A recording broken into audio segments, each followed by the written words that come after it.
Good morning, ladies and gentlemen. Welcome to Market Forecast, brought to you by Options University. This is Butcharak. It's Monday, March 31st, 2014. Access to this video is for educational and informational purposes only. Nothing contained in this video, website, or promotional material constitutes a promotional recommendation, solicitation, or offer of any particular investment, security, or transaction. Options University provides educational services that are meant to teach you the risks and rewards of trading stocks and options, and we're not a service that tells you what to trade. We are not implying or guaranteeing any profit, and as always, do not trade with money you cannot afford to lose. Looking at the indexes for the last week, let's take a look at them and see what happened with the Dow, the NASDAQ, the S&P 500, the Russell 2000. And we see, as we look at the change for the week, positive numbers only in the Dow, which was up 20 points for the week, with a percent change of 0.1%.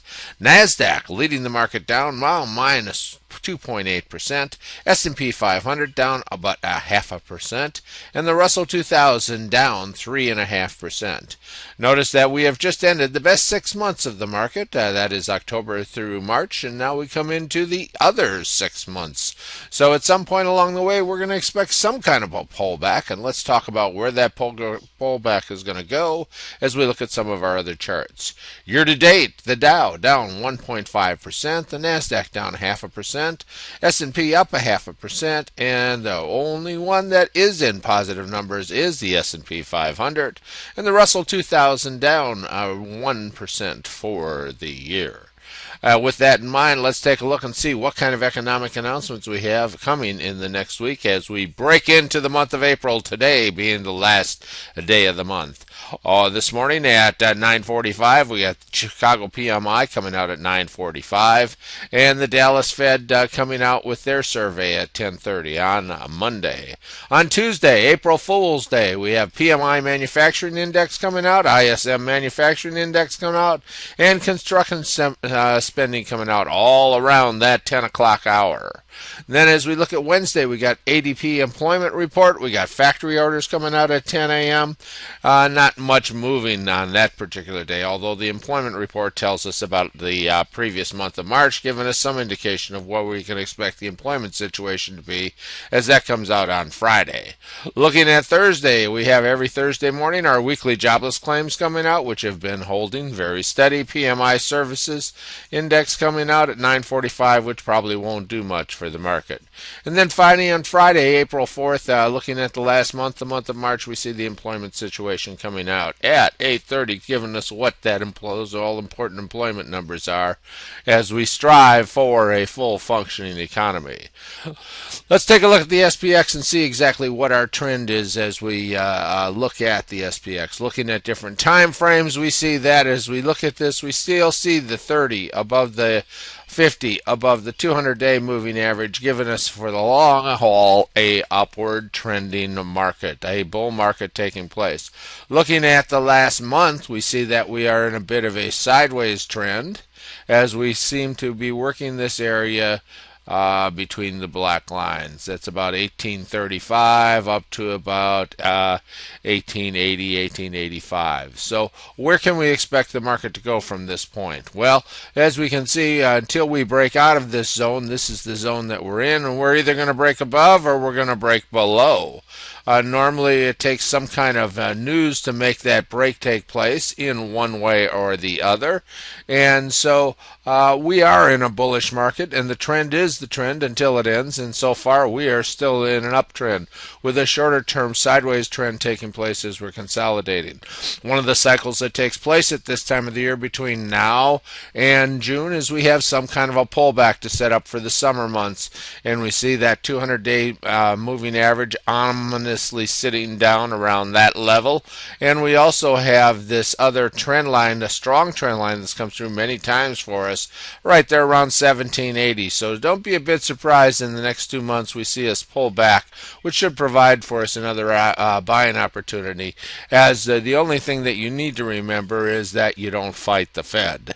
Looking at the SPX, there, of course, an added thought to that is we always have these cycles which take place within the market. It's just how deep they pull back.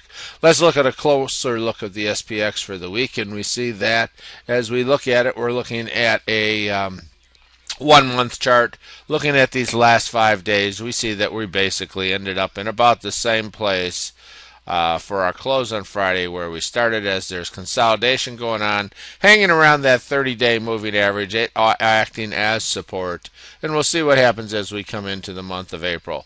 Let's take a look at the Dow, which was the only positive index that we had for the week. And looking at the last 5 days here, which constitute this area right in here, we see that we ended up just a slight amount. The 30-day moving average acting as support. Looming above us is that previous high of 16,500. With that fact, let's look at the weak sister in the market, as we have this different movements coming in the market. We see the NASDAQ breaking through the 30, breaking through the 50, and showing us some early weakness. Remember, we tend to see the NASDAQ and the Russell 2000 give us warnings that there may be weakness ahead. That's exactly what we're seeing out of the NASDAQ. Now let's take a look at the Russell, see its performance in the last week. And looking at the Russell 2000, we see that it also is leading us down as we're showing some added weakness. Well, it doesn't mean that we aren't going to have a bounce here, as the 30 is still above the 50, which is still above the 200. And we very well could see a bounce, but notice what happened on Friday here.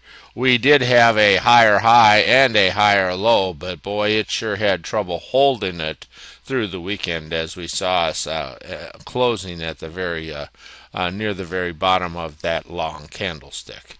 With that fact in mind, what's the wick? What is the VIX telling us, which is an indication of the sentiment in the market, telling us about how many put options are bought as a matter of protection in the market. Let's see what the VIX showed us after Friday's delay, and we see we're sitting there at about 14, showing a lot of consistency. Remember, as the market was running up, we were seeing 12 numbers all the time out of the VIX, and now our low is taking place around 1350, so 13.5 on the VIX, and we're at a higher level of risk out of the market than we were as we had that huge up run between October and January 1st. But nonetheless, still showing us not a great deal of fear in the market, not a great deal of volatility when we're at levels like that of the VIX, which all of that is a measure of those characteristics, volatility and fear in the market. Now let's take a look at some of our other sectors. Looking at our bond market, we're going to go ahead and look at the TLT, which is an ETF to tell us about the 20-year Treasury bonds.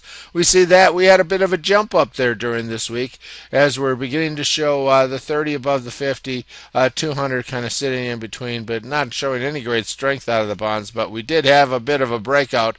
Keep an eye on this, as this also will give us an indication of what the overall market is doing, as there can be a movement to bonds where there's a level of safety.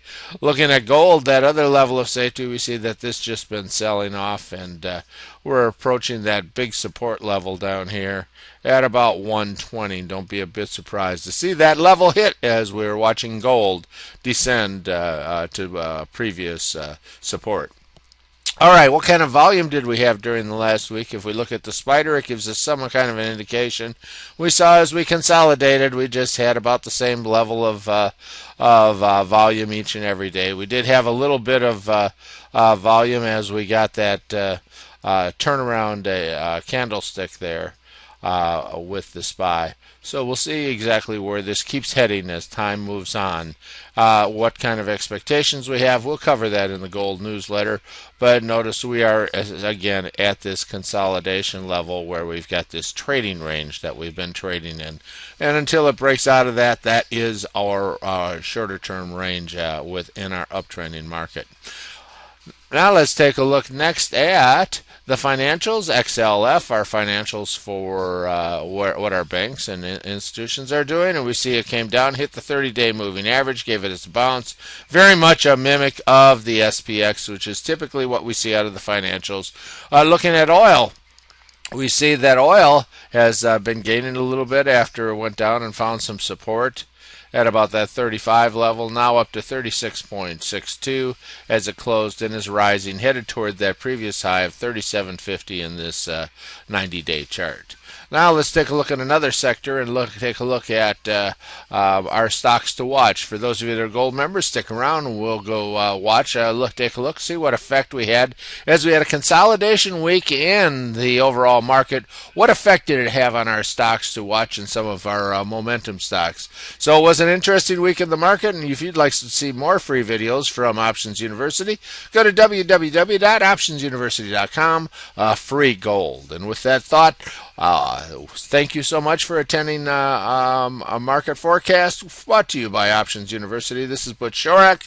It's Monday, March 31st, 2014, the end of the quarter and the beginning of a new quarter and a new sector in the market where we enter the weaker 6 months of the market. Thank you for being here.